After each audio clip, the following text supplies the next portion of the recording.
La deuxième des journées des Volleyades 2024 qui se poursuit ici à Angers dans le gymnase des Ponts-de-Cé, gymnase athlétisme. On va se concentrer sur le terrain 2, celui qui accueillera les finales demain à 13h30 la finale féminine et à 15h30 la finale masculine. On est sur une journée dédiée au tournoi masculin.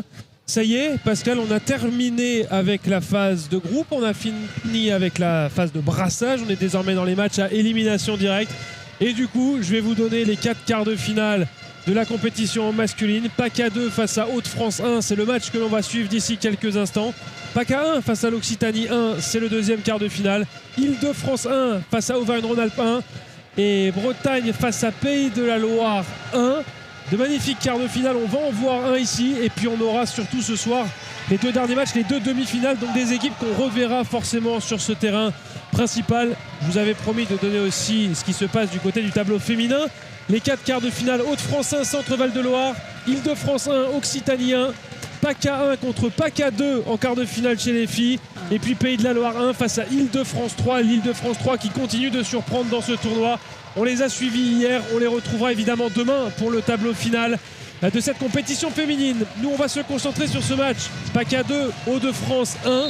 À des équipes qui ont fait un bon début de tournoi. 3 victoires en 3 matchs pour PACA 2 qui avait la particularité d'être dans une poule à 2 équipes. Et oui, le format 23 obligeait à avoir une poule à 2. Donc 3 matchs, 3 victoires. Pour les Hauts-de-France 1, on est à 3 sur 4. Une seule petite défaite. C'était ce matin face à l'Occitanien. L'Occitanien que l'on annonce peut-être comme l'une des équipes favorites. Donc 2 équipes qui jouent à un très haut niveau. Et on connaîtra d'ici, allez, 1 heure, 1 heure et demie, le premier qualifié pour les demi-finales. J'avoue que là, il faut être avec nous parce que le niveau monte d'un cran. Vraiment, ça va être vraiment très très très intéressant. Et puis surtout, il y a eu ce matin un match entre PACA 2 et PACA 1 chez les garçons, remporté par PACA 2. Ça aussi, c'est une surprise quand on sait qu'en théorie, l'équipe 1 est l'équipe la plus performante. Mais peut-être parce que sur le banc de PACA 2, on a les anciens techniciens de PACA 1, Simon Quéron, Christophe Ferré. Christophe Ferré, à lui seul, c'est 7 victoires dans les Volleyades. Avec seulement ce moins bon résultat, c'est 4e au Volleyades sur presque 10 ans de compétition. Le coup d'envoi donné par Adrien Bézu, le capitaine des Hauts-de-France 1 qui vont jouer en maillot bleu marine face à une équipe saumon corail de l'équipe région sud PACA. Et le premier point pour la région PACA. On s'attend à une opposition de style, des gabarits un peu plus grands, plus athlétiques du côté des Hauts-de-France. Ouais. Mais peut-être de plus grands techniciens du côté de PACA. C'est ce que disait Simon Quéron avant ce match. C'est peut-être là-dessus que ça va se jouer un petit peu. On joue un petit peu plus techniquement au volley, mais ils ont de plus grands gabarits. Ah oui, avec un joueur, là, le numéro 13, Chad, qui passe à l'attaque là, en ce moment, qui est assez impressionnant physiquement. J'avoue qu'on va le revoir, à mon avis, très longtemps dans le volley. C'est un joueur de Dunkerque, donc voilà, aussi une grande région aussi de section sportive, de construction pour le volley assez important. Ouais, qui vient d'une fratrie qui est bien connue dans le volley, puisqu'il a un de ses frères qui est au Plessis Robinson, le deuxième qui est au CNVB. Et puis on creusera un petit peu tout ça, surtout si cette équipe de Hauts-de-France va plus loin. Il est à l'origine d'un nouveau système, le système Chad, donc sûrement un système qui tourne un peu autour de ses qualités. Ah, je pense, ouais. 2-1 pour les Hauts-de-France, le service de Noah Damier, mais qui a été pris derrière, incapable de relever ce ballon en défense, le jeune numéro 12 du club de Saint-Paul. Une grande densité des équipes du sud de la France, là, entre l'Occitanie et PACA qui est présente dans tous les quarts de finale, que ce soit en garçon comme en filles. C'est une habitude au Volleyades. Ils font que confirmer. niveau de fond de jeu de Chad sera peut-être sa limite, mais certainement pas son schéma offensif. Ouais, c'est toujours pareil, s'il parvient à compenser sur les positions avant, ce qu'il coûte un peu sur les positions arrière, le bilan sera positif. Alors, il mettra en place un système qui lui permet de pas réceptionner si vraiment il est trop ciblé. Et le block-out trouvé. La hauteur, c'est bien pour le central d'avoir touché ce ballon, parce que vu la hauteur à laquelle il touche le ballon, il y en a 3 partout. Ouais, surtout si par le jeu des positions, il y a un espèce de mix-match avec un petit joueur face à lui au bloc. Tout à fait. Voilà. Beaucoup de jeux au centre du côté de PACA pour le moment. Et ce ballon qui ne reviendra pas, bien travaillé ça de la part de Benjamin Botton, le pensionnaire du Nice Volleyball. Deux équipes qui sont à peu près du même âge, même moyenne d'âge. 3 joueurs du côté PACA 2 qui sont de première année pour 2 joueurs du côté de l'Île-de-France. Ouais, mais ça c'est quand même la logique. Plus on va arriver vers les quarts de finale, vers les demi-finales, plus on aura des joueurs expérimentés qui sont en deuxième année. Tout à fait. Il va y avoir de l'ambiance sur ce terrain-là, essayer de ne pas quitter notre antenne, parce que je pense que le match ne fera que monter en puissance. Alors il y a quand même un grand gabarit du côté de PACA 2, c'est le numéro 2 que vous voyez, Mathis Cherfi, 1m96, le plus grand joueur de la délégation.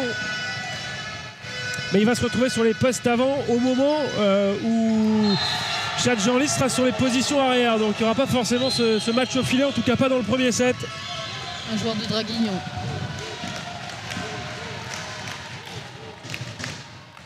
Ouais, c'est fini cette époque où le Var et la Côte d'Azur s'affrontaient pour savoir qui va représenter le Sud-Est au volleyade, puisqu'on joue désormais sous le même maillot. Voilà, il a une problématique technique sur ce avec ce match, c'est qu'il baisse beaucoup l'épaule gauche. S'il gardait sa ligne d'épaule et il cherchait l'équilibre avant de chercher la force, il serait bien plus efficient. C'est pas beau de s'attaquer au recordman de victoire au volleyade, Christophe Ferré, mais qui a eu le bon réflexe. Ouais, il a de l'expérience. Oui, il a dû en voir d'autres, des ballons proches de lui. Bien constitué ce bloc avec Adam Messouci, le joueur du Pontet. Alors ça vaut le coup de suivre ce numéro 8 là, Léonard Lestenwild, parce qu'il est première année et il est assez impressionnant pour son âge. Ballon freiné par le bloc, mais faute de fil sifflé par l'arbitre. C'est Jed Marot qui est le deuxième arbitre de cette rencontre de la Ligue Île-de-France. On n'a pas parlé du duo arbitral. On aura Mathéo Randy sur la chaise pour la région Grand Est. 2 arbitres qu'on a déjà pu voir à l'œuvre ce matin et ça s'est plutôt très bien passé.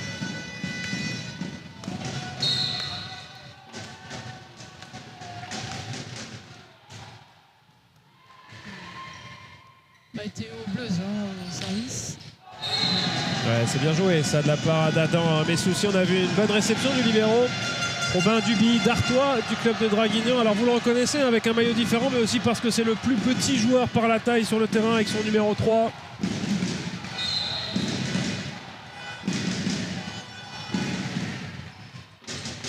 Service tactique, on cherche à jouer sur Chad Jean-Lys pour essayer de l'empêcher d'enchaîner. Mais sa réception est trop longue et passe directement de l'autre côté, ce qui permet à la région PACA d'intervenir, à la région Sud d'intervenir. On va essayer de progressivement basculer vers cette dénomination, même si la fiche officielle dit PACA. C'est vrai qu'ils ont tous inscrit région Sud sur leurs équipements.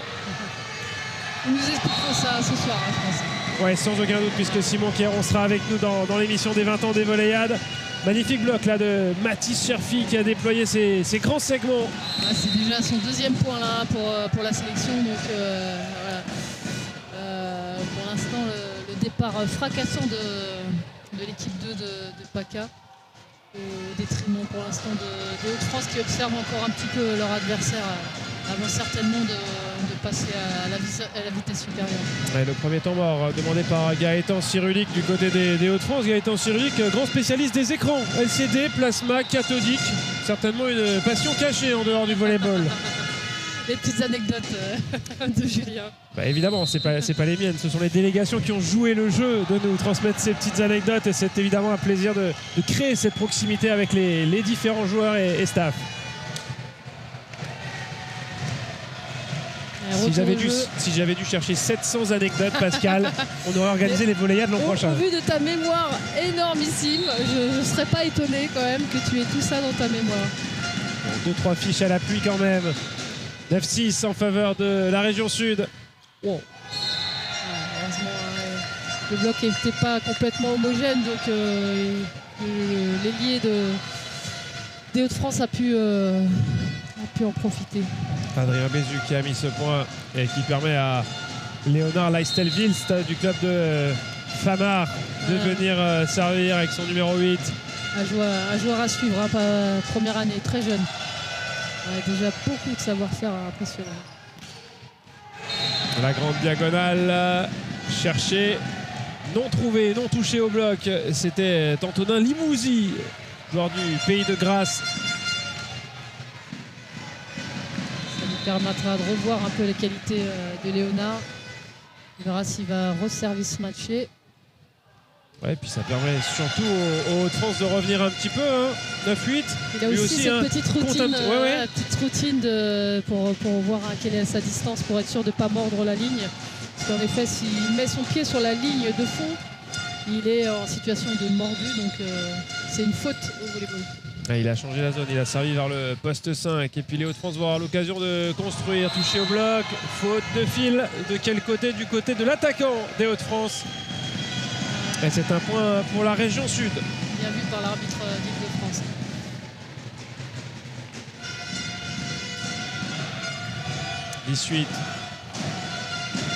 On retrouve Mathis Cherfi au service, le central de cet effectif de la région sud. Pas heureux sur ce contact de balle avec sa main gauche. Ça aurait pu accrocher le fil. On sentait qu'il cherchait un service court, mais techniquement, il a manqué un peu de déployer un peu son bras. Il était un peu encore en flexion. Il aurait fini bras tendu, ça prenait la bande, je pense. Ouais, le petit échange avec Simon Quéron pour essayer de corriger tout cela. Elle semble dehors, d'après l'expertise du libéro Paca. Ouais, c'est vrai que ça peut un peu tromper parce que la ligne du terrain n'est pas la ligne jaune qui est la ligne que l'on voit de manière prioritaire. Et ce service d'Adrien Bézu est trop long. Camille Fauvet, l'Esquingan au service. Joueur de Nice Volleyball. Ouais, bon service, le libéro un peu en difficulté, mais on va pouvoir attaquer la 3 mètres en 1. Et derrière, on ne se comprend pas entre Djibril Meda et Léonard Leistel-Wilst. La balle était non franchie. Hein. Il a attaqué dans la bande blanche, sous la bande blanche. Peut-être que si on a un ralenti, mais je pense pas. Ouais, vous savez pourquoi est-ce qu'il va falloir suivre avec attention Léonard, le numéro 8 de cette sélection de France, parce que c'est un 2010, donc un première année qui touche déjà à 3 mètres 20. Ça se voit vraiment sur... et on sent la maturité et déjà l'expérience. On a l'impression qu'il a commencé à voler assez tôt.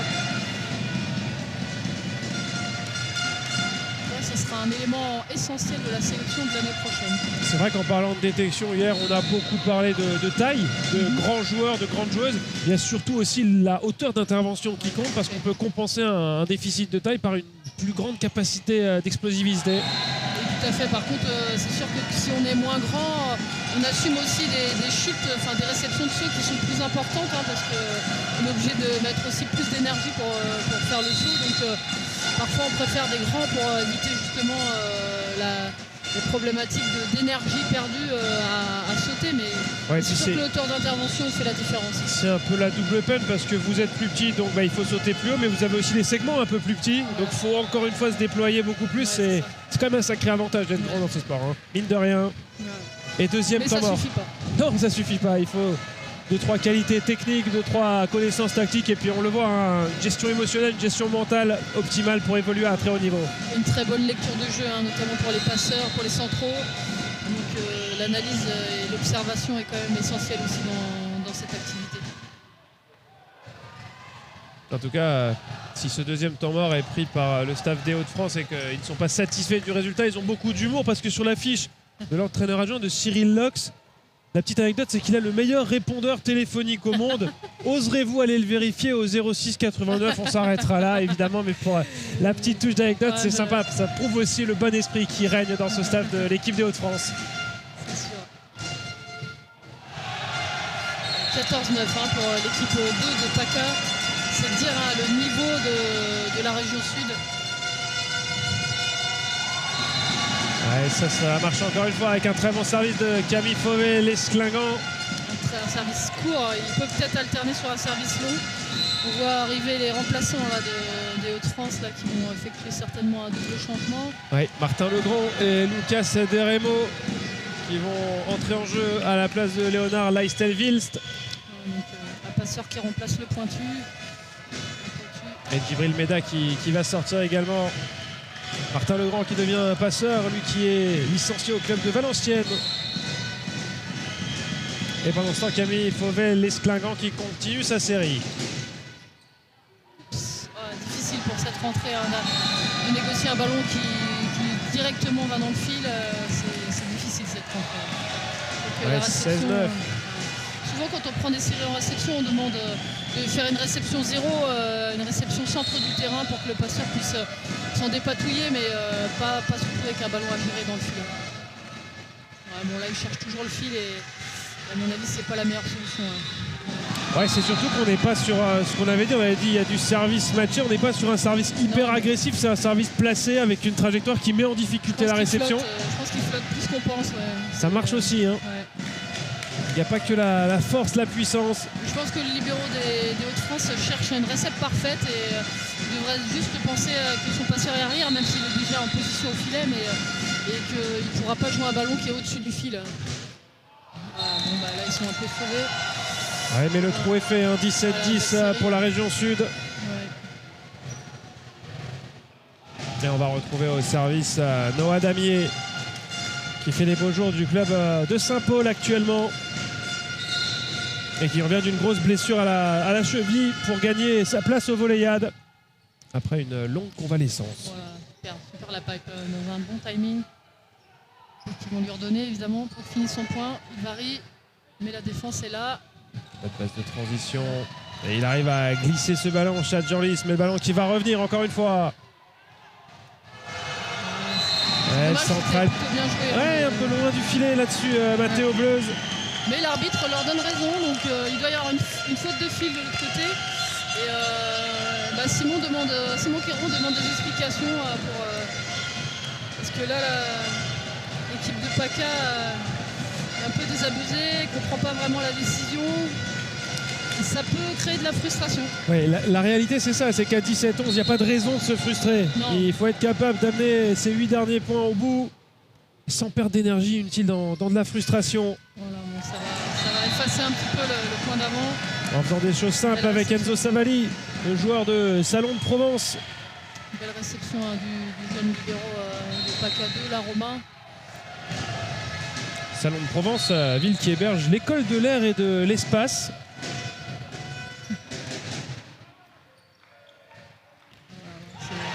C'est beau quand c'est comme ça, hein, quand il y a recette parfaite, qu'on peut jouer extrêmement vite au centre et qu'en plus le central fait son point. Ouais, Mathéo Bleuze du club d'Itancourt là, qui s'est bien rattrapé pour ce bon timing avec le jeu au centre. 18-12 toujours pour la région sud. C'est une moyenne, mais devrait être compensé voilà, par la hauteur de frappe. C'est un petit peu gêné, qualité de passe moyenne, mais il s'en sort. Celui-là il paraît hors antenne. Ouais, pareil, oui. Bon, je pense qu'il a eu du mal à le négocier. Mais... C'était Adam Messouci, le numéro 7, joueur du Pontec qualifié au final national M15. On le revoit, il est complètement hors mire là avec son bras gauche, il se déploie bien. Mais trop compliqué de rabattre ce ballon dans les limites du terrain. C'est vrai qu'on retrouvera beaucoup de tous ces jeunes joueurs au final M15 dans les prochaines semaines. Un service de Lucas, le numéro 7 de Hauts-de-France. Faute du côté PACA.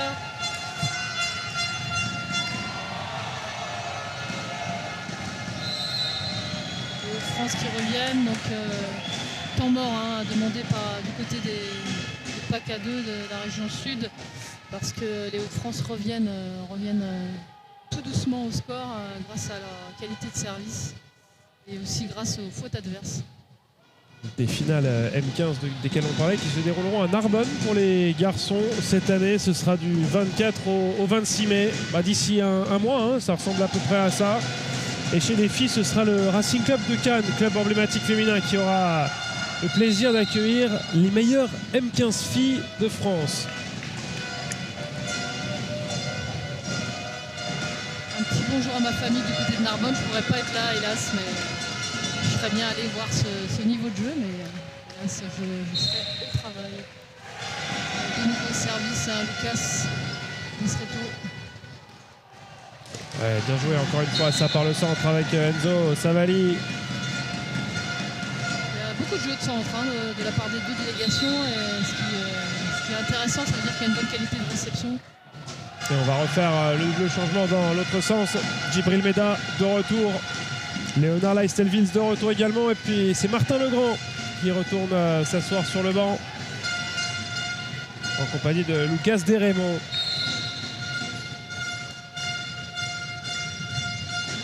Un bon, très bon service.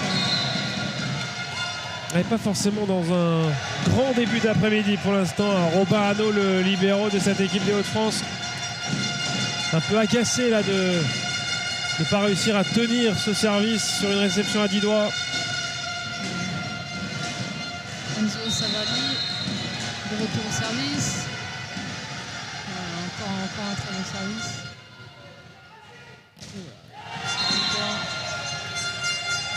On le sent quand même bien plus à l'aise à la pointe qu'en 4. En 4, il a du mal à gérer les ballons un peu hors mire, un peu sur son épaule gauche.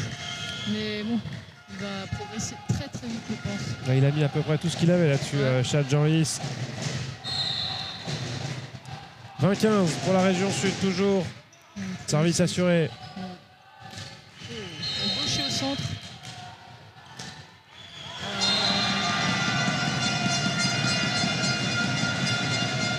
Beau bloc de Mathis Cherfi là. Voilà. Alors là, si Simon commence à s'énerver. Ouais, c'est vrai que le ballon paraissait bon. A priori, ni Matteo Randi ni Jad Mero ne sont sûrs de la décision. Évidemment, Gaëtan Cyrulic, même s'il l'a vu tomber sur la ligne, il ne va pas le dire dans cette situation. C'est aux arbitres de décider. Il ne va pas mentir non plus, mais il ne va pas non plus donner le point aux autres. On sent Simon agacé par ses décisions. Oui, parce qu'il sent qu'évidemment, c'est pas la même chose. 21-15 ou 20-16, on n'est pas exactement dans la même config. Et l'arbitre qui prend la décision, la responsabilité de remettre ce point parce qu'il n'a pas vu. Et donc on bascule sur la phase suivante, se concentrer sur la prochaine réception et sur le prochain service pour Chad Jean-Lys. Un bon lancer, bien devant lui. Et un ballon qui continue à vivre. Et le point pour les Hauts-de-France. Avec le capitaine. Encore une problématique d'arbitrage, je crois comprendre. Adrien Bézieux, alors il y a eu une discussion. J'avais l'impression que la balle était carrément dans le terrain. Bah oui, moi aussi. Et pour le coup, on demande un ballon. C'est un ballon touché qui est annoncé par le premier arbitre. Ouais, on était sur une situation où si ce bloc avait été donné bon, on était à 21-15. On se retrouve à 16-20. Ouais. Et une équipe de PACA qui n'a pas beaucoup tourné depuis un petit moment. Troisième service de Jad Jean-Lys. Ouais, on le sentait déjà le précédent. J'ai eu un doute quand le réceptionneur l'a pris. Il en a mis encore un petit peu plus, mais cette fois-ci, c'est trop fort et pas suffisamment de contrôle. Ouais, dès qu'il commence un peu à appuyer, il perd un peu le contrôle, donc ça va venir, mais il y a des bonnes prédispositions en tout cas à faire du haut niveau. Ouais, la bonne réception, proche du filet, la bonne passe qui permet à Adrien Bézieux de claquer cette belle attaque en 4. Le capitaine issu de Calais, capitaine de cette équipe de Haute-France.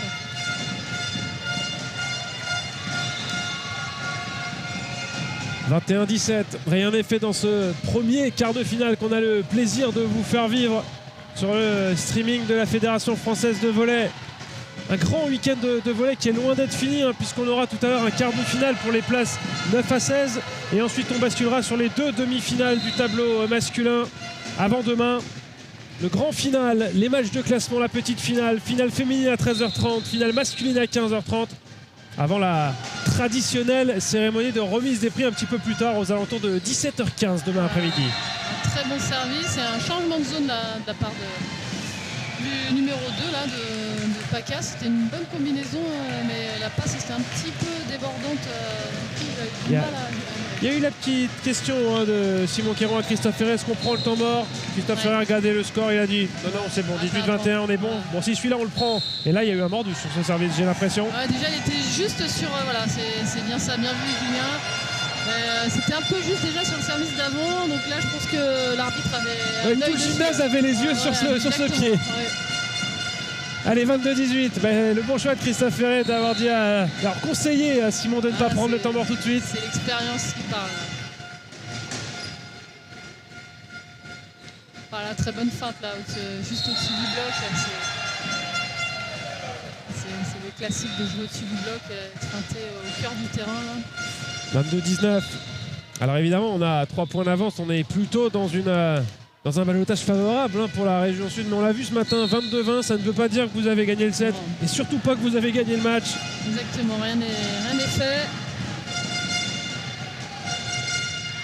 Allez, le bon service vers le poste 5. Il est loin du fil, mais il va pouvoir enchaîner, Antonin Limousi. Première, deuxième main, c'était très bien vu. Belle agressivité du numéro 6 de Paca, le capitaine Antonin Limousi. Là, ça a été malin parce que sur le premier ballon, il est loin du fil dans une situation pas évidente. Il la joue pour que le jeu se poursuive et dès qu'il a eu l'occasion avec les bloqueurs qui étaient en retard, là, il y a été. Accélération avec peu d'élan en plus, donc très bien.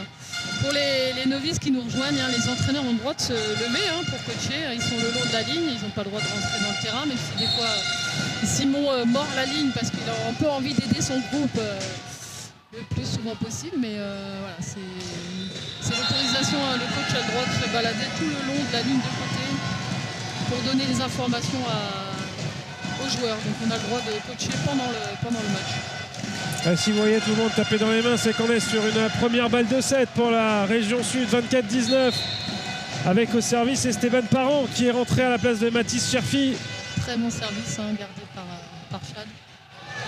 Et la faute au centre, ballon touché au bloc, dit l'arbitre. Par qui demande Simon. Simon et la région. Le ralenti, peut-être nous parlera. Ouais, allez-y, je vous laisse l'analyser, Pascal. Pour moi, ça va trop vite. Ouais, pour moi, j'ai vu un peu que la fin, mais pour moi, elle n'est pas touchée. Mais j'avoue que sur l'image, c'est difficile à dire. Simon a demandé par qui. Il n'a pas forcément contesté. Ça fait toujours balle de 7. On est à 24-20 pour la région sud. Ça donne un peu plus de spectacle. Ça met en valeur un petit peu ce très beau joueur qui est Chad. Benjamin Botton là, qui avait face à lui une sacrée muraille à franchir, et cette fois-ci Simon Quéron qui prend son temps mort à 24-21. Et ouais, parce que là toutes les petites incertitudes là sur l'arbitrage fait que il domine plus autant que sur ce début de match. Je pense pas qu'il y ait beaucoup de fois d'arbitrage, mais beaucoup d'interprétations. Non, peut-être tout simplement l'équipe qui a un peu perdu le fil sur ce bloc, ce qu'ils étaient sûrs de voir dans le terrain et qui a été finalement un point à rejouer. Voilà, faut se reconcentrer sur le jeu et puis laisser l'arbitrage faire son travail. Ouais, surtout qu'on l'a dit, les arbitres aussi avancent dans la compétition en fonction de leur performance depuis la phase de poule qui a débuté hier matin. En tout cas, un grand merci à la ville d'Angers et puis aux villes voisines qui nous accueillent, les Ponts de Cé ici, le département du Maine-et-Loire et la région Pays de la Loire, terre d'accueil de ces Volleyades 2024. Capitaine Adrien Bézu qui était au service. Et nouvelle balle de 7 sauvée par Chad Jean-Lys. Là il y a du mental là parce que pour continuer à marquer alors qu'on est mené et qu'on a une balle de 3 balles de match. Balle de 7. Balle de 7, pardon. Balle de 7. 24-22. Il reste 2 opportunités si la région sud veut finir ce premier set. Ballon déposé, le réflexe, le combat au filet. Voilà, le beau combat au filet qui permet le geste de guerrier là qui permet à la Côte d'Azur, à Paca de finir ce set. C'est vrai qu'on a dit que Christophe Ferré avait remporté les Volleyades à 7 reprises. Il en a remporté avec Côte d'Azur avant les grandes régions. L'habitude de voir la Côte d'Azur toujours à ce niveau. Ouais, on en est resté à 13 éditions hier dans la rétrospective chez les garçons, si je ne dis pas de bêtises. 8 victoires en 13 participations de 2004 à 2016. Ça fait un petit peu. C'est dire la qualité des joueurs, la qualité de l'encadrement aussi. Et il y en a eu d'autres, hein, parce que dans la partie qu'on verra ce soir de 2017 à 2024, j'ai le souvenir qu'un joueur comme Samuel Cohen a remporté les volleyades avec la région PACA. On pourrait d'ailleurs voir sa sœur, Eva Cohen, dans l'équipe PACA 1 demain, si cette équipe est en finale. Une joueuse qui évolue déjà alors au volleyade, mais aussi avec l'effectif N2 du Racing Club de Cannes actuellement. Ça me rappelle un petit peu Elena Cazotte qui jouait déjà, alors qu'elle était minime, qui jouait déjà en première division. C'est grâce au triple surclassement, c'est la précocité de certains joueurs ou certaines joueuses. Et ça peut nous espérer en tout cas de belles ambitions pour nos équipes masculines et féminines à l'avenir. Ouais, et puis ça permet d'emmagasiner un sacré paquet d'expérience très tôt dans la carrière de joueur. Hein. Allez, petite pause par les partenaires des volleyades et on est de retour dans un instant ici pour le deuxième set.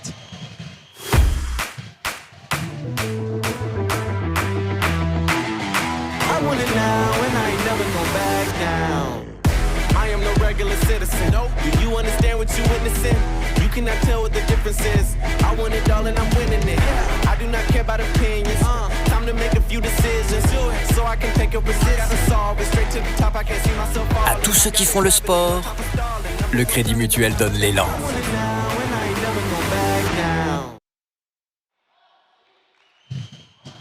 On a vécu un premier set vraiment de toute beauté hein, entre la région sud et les Hauts-de-France dans ce premier quart de finale du tableau masculin des volleyades. Alors, on va pas se lancer, Pascal, dans ce fameux jeu des pronostics, puisqu'en général, quand on s'y essaye, on se loupe.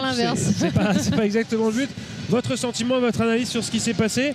On a vu qu'il y a des grands gabarits du côté des Hauts-de-France, mais pour l'instant, globalement, collectivement, c'est une victoire méritée dans ce premier set pour la région PACA. Oui, je pense que c'est leur force, un peu, c'est la force du collectif, hein, comme on dit, de cette équipe qui a peut-être moins de force individuelle, mais qui a une force collective vraiment impressionnante, qui fait très peu de fautes, qui est assez efficace au centre et qui a une grande combativité au filet et en défense, bien sûr. Donc beaucoup de qualité, et en face une équipe à mon avis qui devrait faire monter un peu en puissance, parce que il y a quand même certains joueurs qui sont très intéressants. Il faut juste arriver à trouver ce qui peut permettre de bien huiler cette machine pour qu'elle puisse venir chercher PACA et peut-être qu'on puisse assister à un tie-break. Ouais, et puis le vainqueur de ce quart de finale que l'on retrouvera donc un petit peu plus tard en demi-finale, ce sera aux alentours de 16h30, affrontera le vainqueur du match entre Île-de-France 1 et Auvergne-Rhône-Alpes 1. Encore de très gros matchs à vivre ensemble pour cette deuxième journée de samedi ici à Angers. Tout à fait. Un retour avec déjà un set du côté de PACA, de la région sud, de PACA 2 face aux Hauts-de-France 1. Voilà. On attend de voir un peu la réaction des Hauts-de-France. Même si ça ne s'est pas joué à grand-chose cette fin de premier set. Oui, puis ça pourrait aussi dire, hein, je regardais juste le tableau, comment est-ce que tout ça a été un petit peu organisé dans la sportive. C'est vrai que c'est assez complexe parce qu'il y a énormément de matchs, parce que toutes les équipes continuent à jouer. On pourrait avoir, étant donné que le tableau est fait comme ça, une finale théorique, PACA 1, PACA 2, ça pourrait exister chez les masculins. Ce serait d'ailleurs assez inédit, hein, puisque Simon Quéron, dans ses souvenirs, nous disait « J'ai un jour réussi à finir 3e avec l'équipe 2 de la Côte d'Azur à l'époque. C'est un sacré exploit quand l'équipe 2 parvient à se hisser déjà jusqu'au podium. » Oui, tout à fait. Allez, on va repartir avec Camille Fauvet, l'Esclingant au service.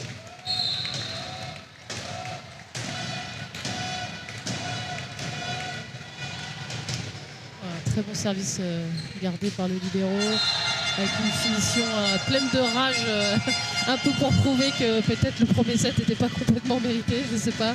Mais en tout cas, c'est pour montrer que ce début de deuxième set sera d'une toute autre couleur.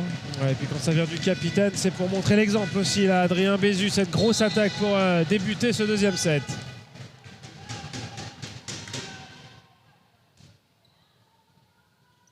Oh, ballon qui est poussé très loin Ah, c'est bien suivi parce que voilà, il ne pouvait pas faire autre chose que la laisser le long du fil parce qu'il y avait un angle qui était pratiquement improbable.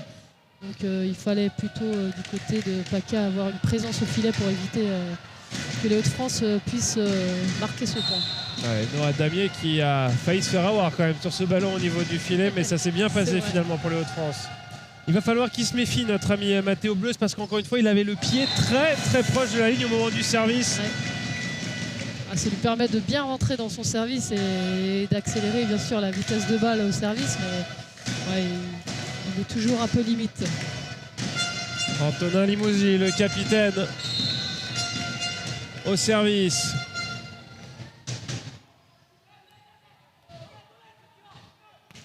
Oh, dommage qu'il soit un peu le ballon derrière lui parce qu'il était bien monté là, il saut assez important, assez haut.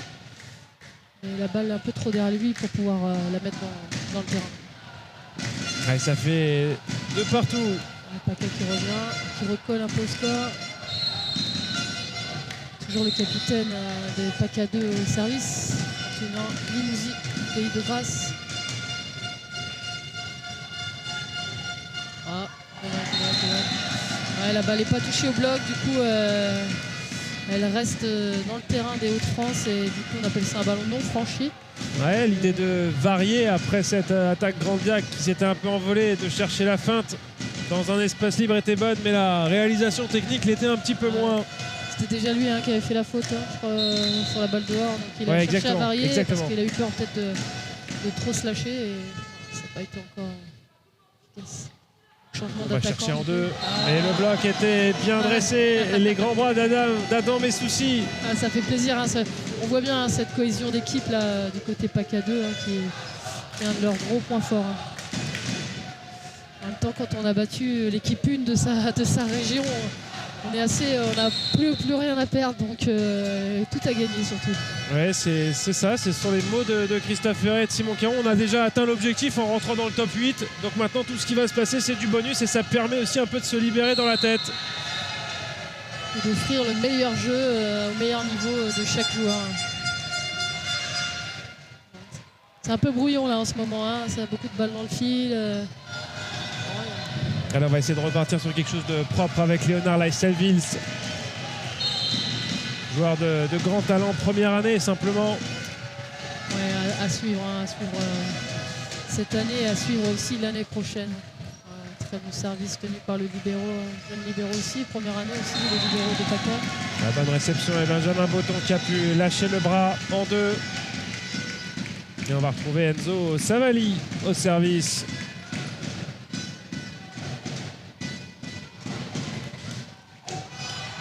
5-3 en faveur des joueurs que vous voyez en maillot clair et qui représentent la région sud. Bon service sur le central. Ouais, qui se débrouille plutôt bien parce qu'il enchaîne réception et fixation. C'est pas évident. Surtout que réception en manchette pour un central, c'est une belle performance. Damier est l'un des 3 joueurs du club de Saint-Paul qui constitue ce collectif des Hauts-de-France 1.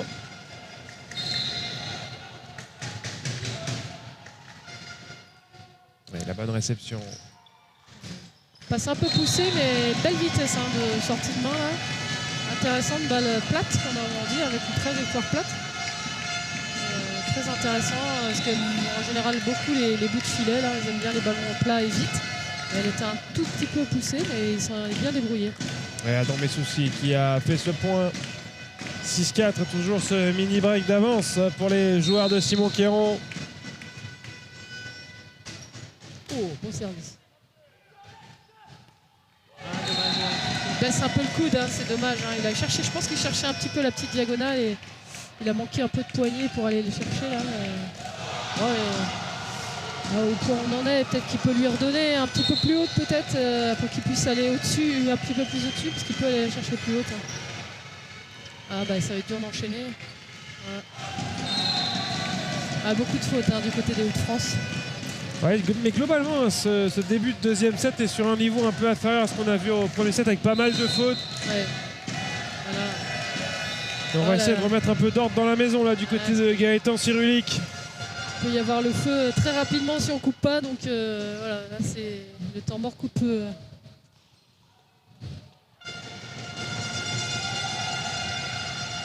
Alors qu'on a sur l'autre terrain, de l'autre côté du gymnase Athlétis, un autre quart de finale, celui qui oppose PACA 1 à Occitanie 1.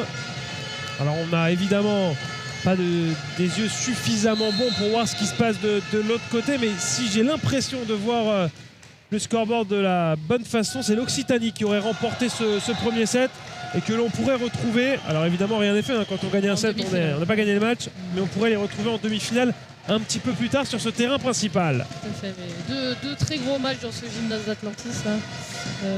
D'Athlétis, pardon.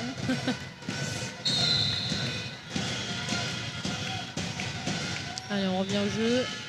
Là, très bon service là là c'est le doute, même après ce temps mort là, on sent que Hauts-de-France lâche un peu le match, le set en tout cas, en espérant que ce soit juste un mauvais passage. Et voilà, on espère qu'ils vont un peu rattraper cette période, mais il y a vraiment du très bon service.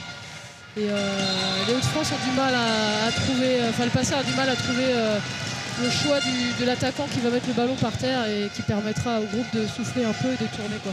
Il y en a un qui fait un très bon début de deuxième set, c'est Adam Messoussi, le joueur du Pontet numéro 7 là, de l'équipe PACA, présent à l'attaque, au bloc. Oh là, on sent qu'il n'y a plus d'équipe là, que tout le monde, chacun attend que l'autre fasse l'exploit et ça devient compliqué. Et là, il est obligé de prendre son deuxième temps mort. Ouais, quand vous le prenez à 11-4 dans un set en 25, ça commence à faire beaucoup. Sens, voilà, tu sens que le groupe est en train d'exploser là. Il faut surtout que la suite se passe très bien et qu'on n'ait plus besoin d'interrompre le jeu. Et 11-4 pour cette région sud qui a déjà remporté le premier set. Et on vous rappelle les autres quarts de finale, hein, on l'a dit, PACA 1, Occitanien, c'est juste de l'autre côté du gymnase. Et dans le gymnase Verrières, on a Île-de-France 1 face à Auvergne-Rhône-Alpes 1 et Bretagne 1 face à Pays de la Loire 1. On retrouvera forcément 4 de ces équipes un petit peu plus tard à 16h30 pour la première demi-finale et 18h pour la deuxième demi-finale. Ce sont évidemment des horaires prévisionnels qui pourront être adaptés en fonction des scénarios des différents matchs que nous aurons ici sur le terrain principal.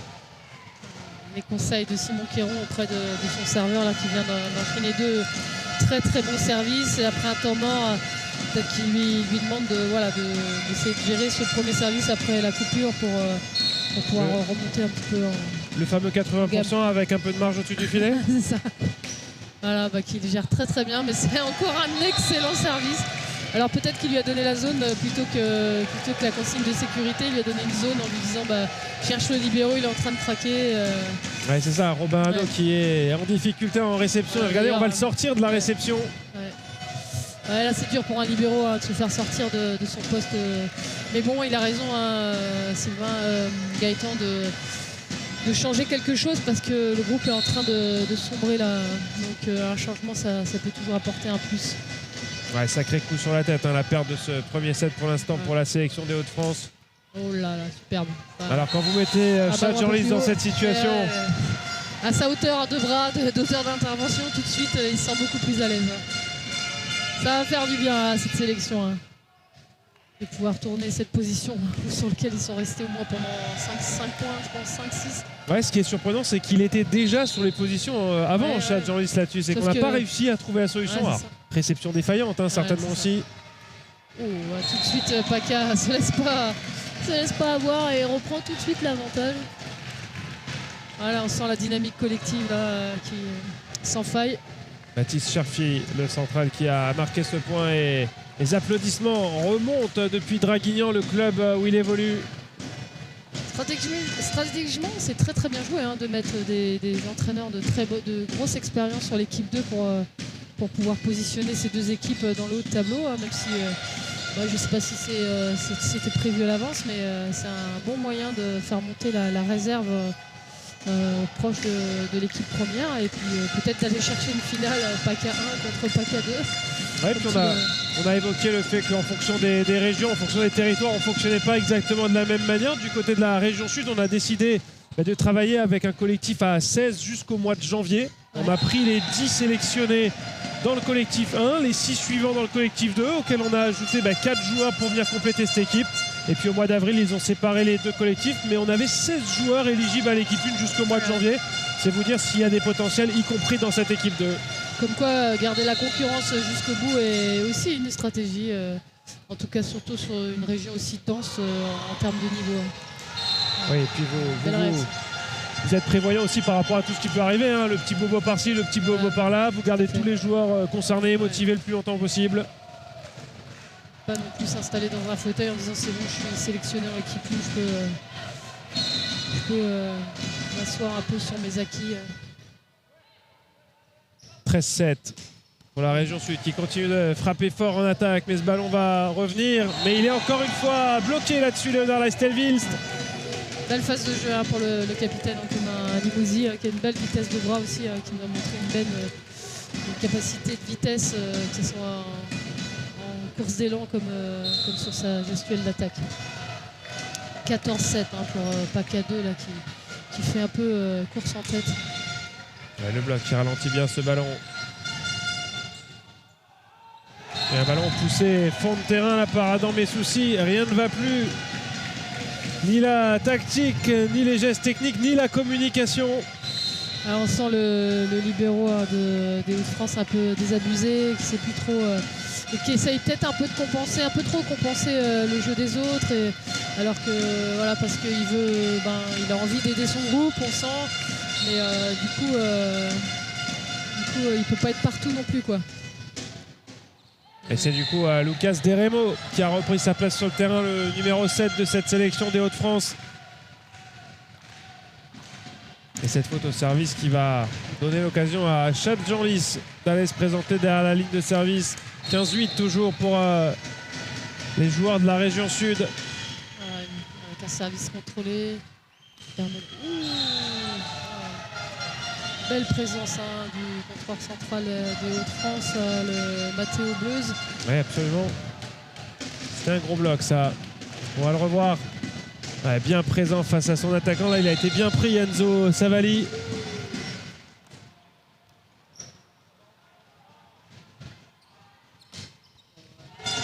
Limousi, encore une fois. Impressionnant, sur vraiment une vitesse de bras assez impressionnante pour ce jeune joueur.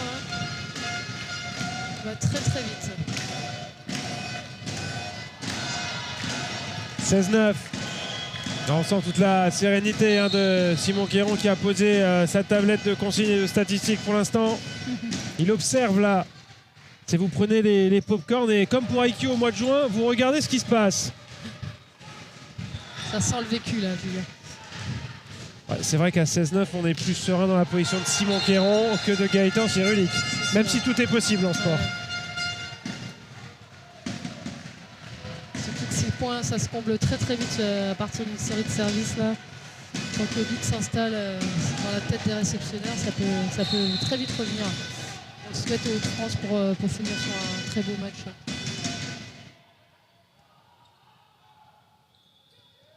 Un ballon un peu intérieur là qui va être feinté. Il s'est fait mal à la patte gauche là. Benjamin Botton, on le voit sautiller sur sa cheville. Alors, est-ce que c'est un petit coup? Est-ce qu'il se fait mal en retombant? Ouais. On va voir. Est-ce qu'on lui a peut-être marché sur le pied tout simplement? Ouais, c'est possible. Ouais, il grimace un petit peu. Le numéro 1 de la région sud étant mort. Prépare Simon Quéron 16-11. On le voit boitiller un peu là, Benjamin Botton, le joueur de Nice Volleyball. Peut-être qu'il est retombé sur un bout de pied adverse. Oui, ça peut vite faire mal de se tordre la cheville comme ça. Ouais, c'est souvent à partir de ce type d'accident, on tombe sur le pied de l'adversaire et c'est de là que part les entorses de cheville très régulièrement, puisque dans le règlement du volleyball, il faut avoir passé complètement le pied sous la ligne médiane pour être en faute, et un bout de pied c'est pas une faute, du coup ça arrive quand même dans notre sport. Sous réserve qu'on ne soit pas en train de commettre un jeu dangereux pour l'adversaire aussi. Oui, tout à fait. Benjamin Botton que l'on retrouvera au final national M15 avec son club de Nice Volleyball, comme pas mal de joueurs de cette sélection. Allez, 11-16. pour les France qui reviennent tout doucement. Voilà, grâce à un bon service. C'est peut-être ça qu'il leur fallait un petit peu, une bonne série au service pour pouvoir se remettre dans le coup. Ouais, alors, si j'étais l'adjoint de Gaëtan Solik et que j'avais vu ce service, j'aurais conseillé à Matteo Bleus de prendre 5 cm de marge en plus, encore une fois. Hein. Il flirte à chaque fois avec la ligne. L'œil aiguisé de Julien. C'est limite, mais il est bon celui-ci. Ouais. Voilà. Il est passé de l'autre côté. L'appui du passeur. L'appui du passeur. Enfin, moi aussi, je ne sais pas si on va avoir un ralenti, mais on voit bien qu'il passe le pied de l'autre côté de la ligne. On en parlait tout à l'heure. Je crois que c'est après la reprise d'appui quand il repart. En tout cas, un service qui met en difficulté la réception. Celle-ci est bien meilleure. Et Limousin qui est bloqué, super. Qui se soutient lui-même, mais le ballon qui ne reviendra pas. On l'avait dit, c'est possible de revenir dans cette partie. Rien n'est joué, une bonne série au service. Un bon placement de bloc, vraiment avec un très très bon franchissement au filet là. Et mine de rien, cette équipe des Hauts-de-France qui grappille point après point. Alors encore mené de 2 points, 16-14, mais ça peut aller très vite. Parce que là, on sent que un peu friable la réception du PACA là. Ça peut-être. Bien joué. Il y avait un bloc bien dressé. Benjamin Botton qui a frappé très fort dans les mains du contreur. Pour faire une boîte aux lettres, ce qu'on appelle une boîte aux lettres, quand le ballon reste du côté du bloqueur et lui tombe sur les pieds. Il faut avoir un peu d'imagination quand on est passionné de volley entre les boîtes aux lettres et les bougies. Ça en fait des mots en B. Super service, vraiment très bon joueur, ce petit capitaine de l'équipe de PACA 2 là, qui a tout pour lui. Là. Il est très fort à l'attaque, capable de jouer très vite, un peu dans toutes les zones et de servir très très bien. C'est aussi un meneur, c'est peut-être pour ça qu'il a le poste de capitaine. 18-14, on s'est battu avec le pied là-dessus pour Enzo Savali. On va revoir sa tentative de sauvetage. C'est le point précédent là qu'on voyait remporté par la région sud. 18-15. Et on retrouve Lucas Deremo au service. Petit service tactique vers le poste 1. Très belle passe. Belle hauteur. Vraiment dans le carré magique là. Enfin, la pointe du poste 1 là, parce que vraiment moi j'étais presque persuadé qu'elle était dehors.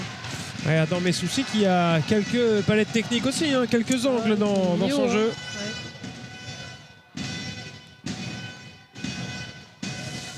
Un joueur du Comté. 19-15. Allez, bonne réception du libéro des Hauts-de-France. Et la grosse défense là-dessus de Enzo Savali. Oh là là, ça revient tout aussi vite. Quelle faute est annoncée? Doublé. Il y a peut-être eu un contact bras torse. Je pense que c'est le passeur qui a été sifflé doublé. Je sais pas s'il y a une petite. Peut-être que le contact est pas. Il est un peu sur les deux mains. Là. On a surtout vu l'excellente défense d'Enzo Savali, centrale quand même de métier Enzo Savali. C'est que le fond de jeu, c'est pas forcément son fond de commerce principal. Et c'est lui que l'on retrouve au service à 21-15.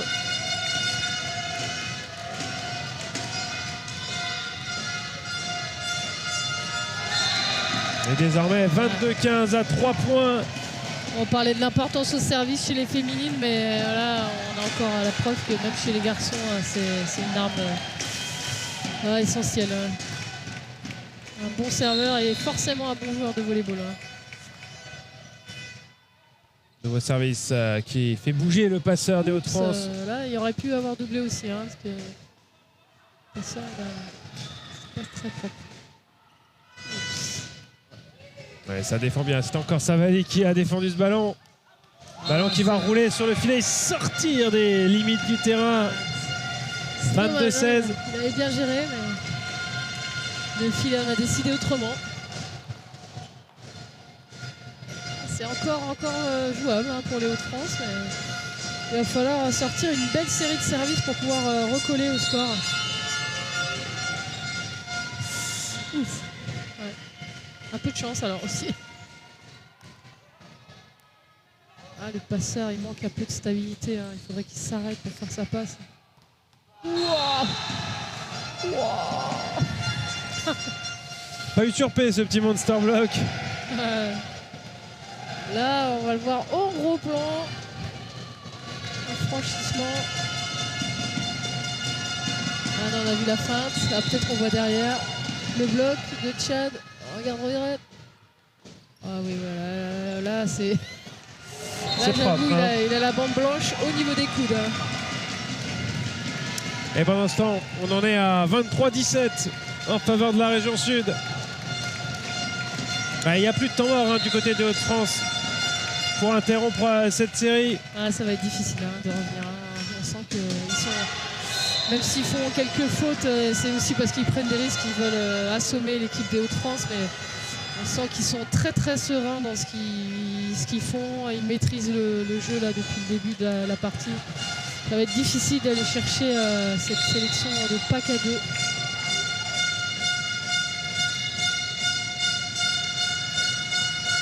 Le passeur qui a essayé de jouer sur le bloc. C'est de pousser la balle dans la main, le bloc. Ouais, 23-19. Il va falloir finir le travail proprement quand même pour les joueurs de Simon Quéron. Et il essaye de leur apporter pas mal de sérénité, beaucoup d'expérience. Simon Quéron également entraîneur du pôle espoir de Cannes. Masculin, du coup. Un petit peu joué. Petit bras hein, là-dessus à Dormé Souci. Surtout qu'il est capable de la jouer un petit peu au-dessus du bloc qu'il a en face de lui. Donc Simon préfère couper le jeu là pour redonner des consignes pour être sûr que la fin de set soit pas trop tendue et qu'elle soit à l'avantage de son équipe. Voilà. Sympa aussi de voir quelques gros plans sur les familles qui sont venues encourager leurs enfants et le stress de certains parents pour leurs enfants. Donc c'est assez sympa à voir. Et on n'est que samedi, Pascal. Les finales, c'est demain. On attend ici un gymnase athlétisme absolument plein comme un œuf. Parce qu'il y aura effectivement aussi toutes les délégations qui ont participé, qui assisteront aux 2 finales féminines et masculines. Ouais, ça va faire du monde, ça va faire du bruit. Hein. Un petit peu. Bon, nous, avec le micro-casque, on est plutôt bien, on est protégé de tout ça. C'est agréable. Ouais. L'hiver, quand il fait froid, ça tient chaud. Et quand vraiment il y a beaucoup de bruit, ça protège les oreilles. 23-20. Important ce ballon, le bloc qui est bien en place. Ouais, les Hauts-de-France qui se battent pour ballon. Est-ce qu'il a complètement franchi? Ah ouais, c'est ce que demande en fait. Hein, c'est ça qu'on voit. En fait, pour explication, le ballon n'a pas complètement franchi la bande blanche. Du coup, il appartenait encore à la sélection de Paca. Et en fait, Enzo, avec ses grands bras, voilà. Donc l'arbitre a décidé qu'il n'y avait pas de faute. C'est la décision de l'arbitre. Ouais, ça fait 23-21, toujours 2 points de retard pour les Hauts-de-France. Ouais, la bonne réception, on va pouvoir passer par le centre. Voilà. Et c'est magnifiquement fait de Mathis Cherfi. Voilà, c'est l'injustice d'un peu peut-être qu'ils ont ressenti sur le point précédent fait que ils se sont un peu lâchés dans les mains du bloc adverse pour vraiment aller chercher cette victoire. Ouais, il se souvient de convertir ce petit agacement avec une grosse attaque par le centre. 24-21, balle de match pour la région sud. Ouais.